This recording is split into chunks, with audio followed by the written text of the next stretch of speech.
مشرقی ایشیا کے ساحلی علاقے میں ایک جدید لڑاکا طیارہ دوران پرواز اچانک حادثے کا شکار ہو کر سمندر کے قریب گر کر تباہ۔ واقعے کے فوراً بعد فضا اور سمندر میں بڑے پیمانے پر سرچ اینڈ ریسکیو آپریشن شروع کر دیا گیا، جس میں پہلے ہیلی کاپٹرز، بحری جہاز اور ریسکیو ٹیمیں شامل ہیں۔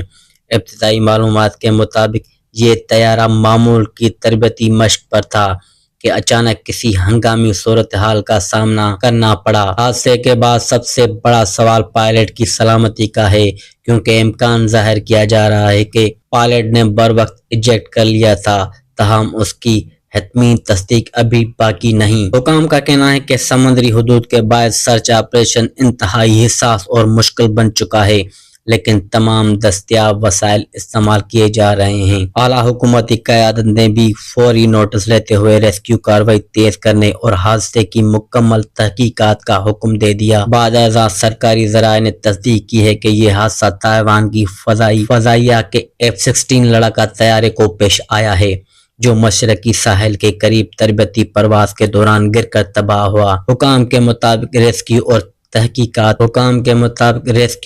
تحقیقات مکمل ہونے کے بعد مزید تفصیلات جاری کی جائیں گی۔